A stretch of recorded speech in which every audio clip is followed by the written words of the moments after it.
Afya Sicily Karaoke ambaye ameweza kujiunga nasi siku leo. Karibu sana kwenye jukwaa la KTN. Asante sana. Naam, waziri, tutaanza hapa manake tumeweza kuona kwamba katika baadhi ya taarifa ni kuwa zipo kaunti ambazo zimeweza kuangaziwa zaidi. Je, hebu tufahamishe kwanza mpango wa huduma kwa wote ama universal healthcare inamaanisha nini? Asante sana. Universal health coverage, Naam. kwa Mkenya wa kawaida inamaanisha ni afya kwa wote, kwa tuseme hela ambazo ziko chini Naam. kiasi. Inamaanisha pia ni kuna uwezo wa kila Mkenya kupitia huduma ya afya karibu naye pahali anaishi. Naam. Inamaanisha pia ya kwamba ile huduma ya afya ambao Mkenya atakuwa anapata ni ile iko standards, quality of care iko juu. Aha. Tukiangazia hayo mambo matatu na tutimize, tutaweza kuangalia na tuseme we have attained universal health coverage. Lakini vizuri nijulisha Mkenya wa kawaida pale, universal health coverage sio destination, sio pahali unafika unasema sasa tumefika. Naam. Kwa vile population inaendelea kuwa juu, mahitaji ya kiafya inaendelea pia kubadilika mwaka kwa mwaka. Naam. Kwa hivyo ni kitu ambao tunaita progressive journey. But kama nchi tumesema tutaanza kuweka mbinu ambazo tutapiga hii hatua, na miaka ijayo tukifikia 2022 Naam. tutasema hizi pila tatu, bila shaka kila Mkenya wa kawaida pahali yuko ataweza kujisikia anapata huduma ambazo ziko juu na za heshima. Kwa hivyo bila shaka ni huduma ya kila Mkenya kutoka mtoto mdogo hadi kwa ule mzee ambaye ana miaka 90. Kweli kabisa. Naam, na kuna kaunti ambazo zimeweza kuorodheshwa. Kuna kaunti ya Nyeri, Machakos, ipo Meru.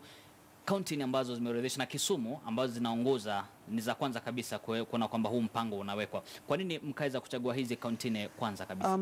Asante, swali mzuri. Hizi kaunti ine kila mmoja yake iko na peculiar reasons ama conditions ambao wakati tuliangalia tukaona tuko na 47 counties. Ni vipi tungeanza huu mpangilio kupitia njia ya pilot, ndio tuelewe mahitaji ya Mkenya ni yapi na readiness ya system iko vipi. Na pia tukichukua ile lesson tutakuwa tunachukua kwa hizi counties zine, ndio tuweza sasa kupeleka kwa nchi mzima. Naam. Hatungeweza kuingia kwa nchi mzima na huu mpangilio kwa vile tungetaka na sisi tusome kidogo, ndio tukifika kule mistakes or the things ambao tunataka tuwe tumecorrect, tuwe tumeweka mikakati ya kutosha. Aha. Tukachukua Nyeri sababu magonjwa ya kisukari Kenya mzima, Nyeri ndio iko mstari ya kwanza. Na ukisema ile swala la magonjwa ya kisukari ni kwamba imeonekana kwamba insulin sasa kiwango chake iko chini. Wakati unataja kwamba Nyeri inaathirika sana na ugonjwa wa kisukari. Kwa hivyo ugonjwa wa kisukari ni mojawapo wa matatizo ambayo umeona katika kaunti ya Nyeri, ndiposa mkaanza huko. Ndio. Aha. Kweli kabisa. Naam. Na tukiangalia the 47 counties, Nyeri ndio iko mbele. Naam. Mambo ya diabetes ndio tukachukua ile iko kwa yale magonjwa asio ya kuambukiza. Naam. Iko number 1. Ukiangalia Kisumu ni opposite. Magonjwa ambao unaweza ambukiza iko number 1 iko Kisumu. Naam. Ikiwapo mambo ya malaria, ikiwapo mambo ya HIV AIDS, ikiwapo mambo ya associated tuberculosis, iko pale ndio imekoma. Naam. Ukiangalia kaunti ya Machakos, pahali iko nexus ya kupitia Nairobi na kwenda Mombasa, Naam. trauma cases ambao inatokana sana na accidents ya barabara, pale ndio iko nyingi. Naam. Alafu Isiolo nayo ikawa ndio iko na pastoralistic ama wale wafugaji ambao ukiwatunza leo kwa health facility, kuna uwezekano hata kama wako na ugonjwa gani, kulingana na mvua na lifestyle yao, utawapata wamehama wameenda kwengine. Kwa hivyo wako na peculiar needs kwa mambo ya afya. Wale nao tukawachukua pia, tukiangalia kwamba pia pale tumekuwa na vifo za wanaozaliwa ama mama pale ziko juu pia. Ikawa hiyo nayo ni sababu tukachukua hizi ine. Yale masomo tutapata pale Isiolo itawezekana ndio tutatumia tukizambaza ama tukiendelea kwa Northeastern, pahali wako na the same behavior. Tukipata ile masomo ama ile maneno tutapata hapa Machakos, mambo ya management ya trauma, ndio pia tutapeleka kwengine Hizo ndizo sababu tukachukua hizo 4. Aha. Na bila shaka kuna swali ambalo tutaweza kujiuliza, pengine manake sasa hivi mnaita kwamba umma na wakenya waweze kujiandikisha. Baada ya kujiandikisha, je, kuna kiwango fulani cha pesa watu wanatoa pengine? Kwa huu mpango hakuna pesa tunalipisha. Sasa hivi ni mambo ya identification na kuchukua ile registration card ya UHC. Kwa nini hiyo kadi iko muhimu?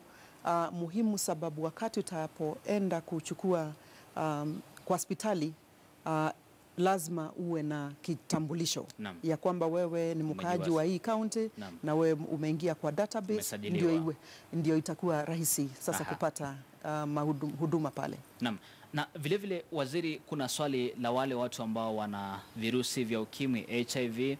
Je, litakuwa ni swali kwamba tupate umuhimu wake. Je, wanahusika katika hili swala, wako covered kifupi?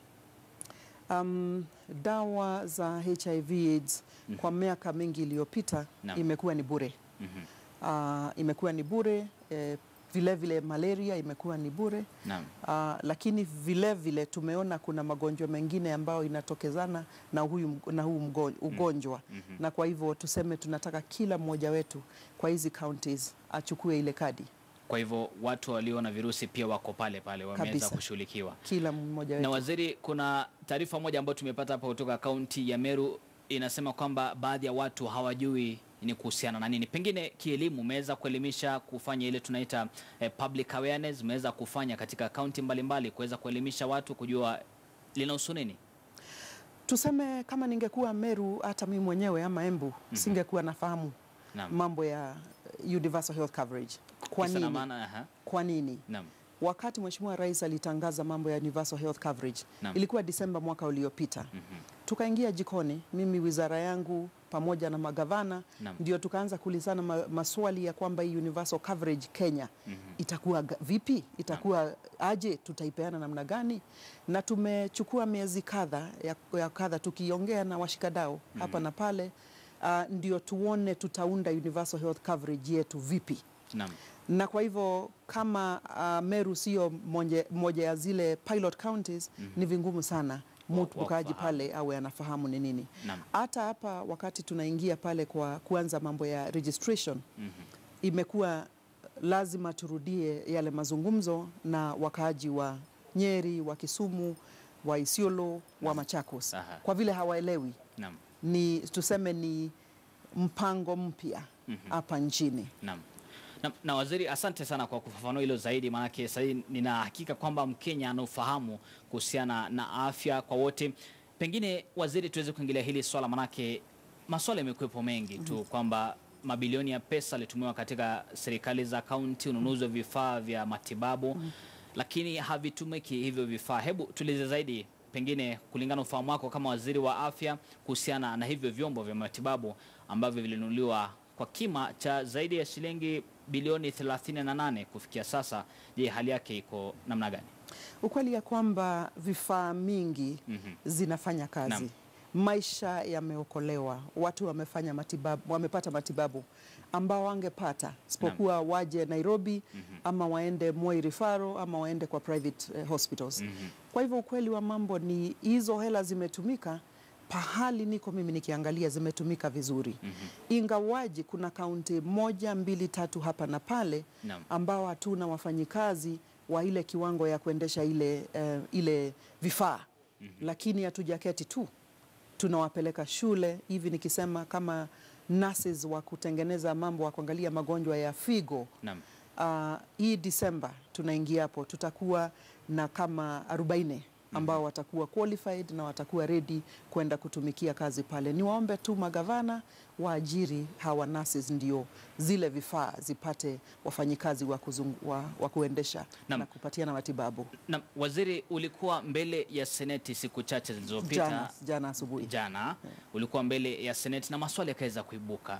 Je, kwa nini hivi vifaa vinunuliwe katika serikali za kaunti kwa mabilioni ya pesa, wakati hata baadhi ya serikali za kaunti katika hospitali hamna vifaa ambavyo vinaruhusu huduma za zile mashine kuweza kuwekwa pale? Kwa nini lakini iwe vile? Tuseme wakati mpango serikali kuu ilianzilisha mwaka miaka 3-5 iliyopita tuseme, mazungumzo yalikuwepo kupitia wizara pamoja na magavana na counties na washikadau wengine, na assessment ilikuwa imefanywa na tukafahamu ya kwamba tuna equipment ya aina hii ya kumsaidia Mkenya wa kawaida katika public hospitals.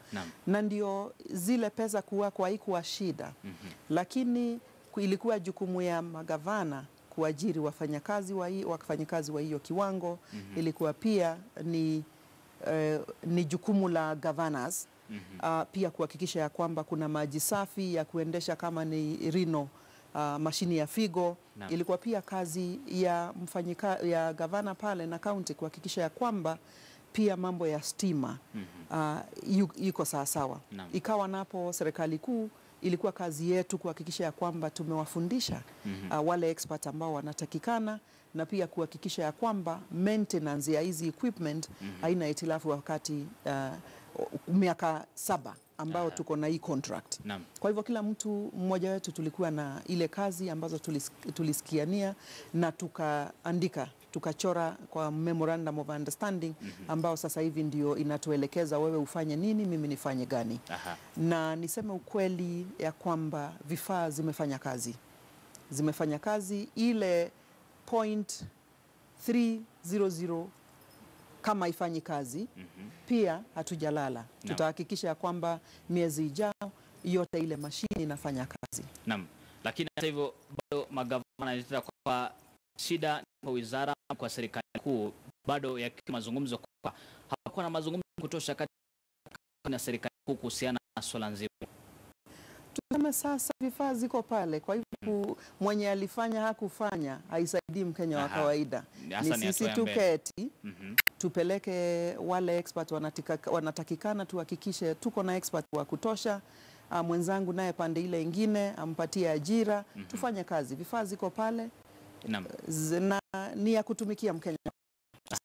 Kwa hivyo sasa hivi kama serikali kuu pengine ni mipango gani ambao mnaweka? Manake kama tulivyosema ni kwamba hivyo vifaa vipo ambao ni hatua nzuri kweli, lakini pa kuziweka pengine maji hamna, stima hamna. Mpango ni upi sasa kusonga mbele? Je, mmeweza kufanya mikutano na magavana kujadiliana kuhusiana na hili swala?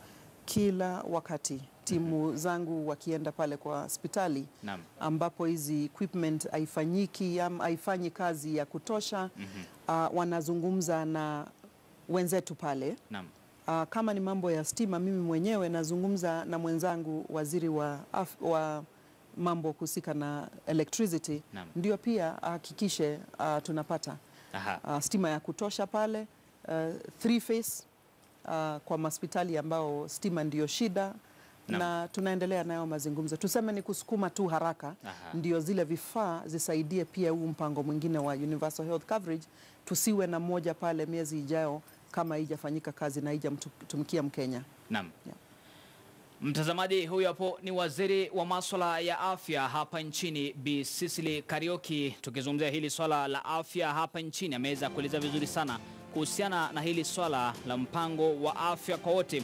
Tunazidi na haya mazungumzo, lakini hebu zungumza nami pale kwenye Twitter. Je, unafahamu kuhusiana na huu mpango wa huduma za afya kwa wote? Je, unafahamu huu